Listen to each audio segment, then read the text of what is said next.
Another source of common data conflicts occurs when stored values are simply calculated from other information that you're already keeping track of. The problem is that if one value changes, then we'll need to be sure to update the calculation as well. Here's an example. Let's take a look again at the invoices for our olive oil sales. We can see that Delish Foods purchased 2 bottles of our first cold press oil. If we look up the price in the products table, we can see that first cold press is $10 per bottle, so the invoice correctly shows the total due as $20. This is good and accurate information for now, but what happens if something changes? If the order quantity gets changed, say from 2 to 4, then we will also need to have the database management system update the total price as well to reflect the new total due as $40.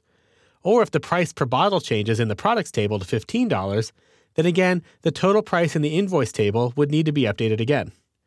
So we have 2 different situations where a change in one field in the database causes a change in another, and sometimes that happens in completely separate tables. If the second change doesn't happen, then we have a data conflict where the total price doesn't equate with the quantity ordered and the price per unit. The solution to this problem might be a little surprising, but it's to simply stop storing that kind of information. We might as well have the computer do the work for us and simply calculate these values on the fly when we need them, rather than store them permanently in our data tables where they can become outdated if special precautions aren't taken. Anytime you want to start to store data in a field that includes the words total or average or minimum or maximum or any number of additional modifier words, it might be a strong indication that you're attempting to store information that can be better calculated on the fly. Resist the temptation to store these types of data and let the computer do what it was designed to do.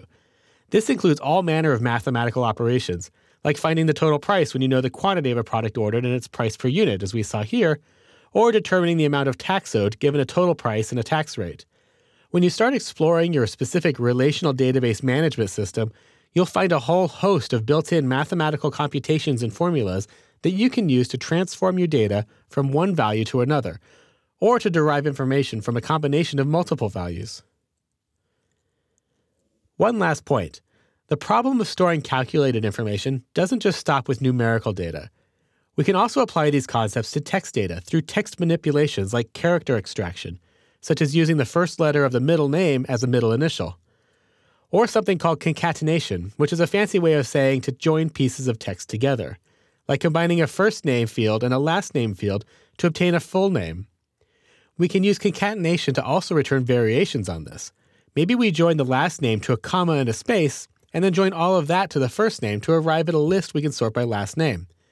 You can see that there's a wide variety of ways we can manipulate our data in the database, and by letting the computer do the work for us, we simplify our jobs and eliminate the possibility for conflicts to occur in our data.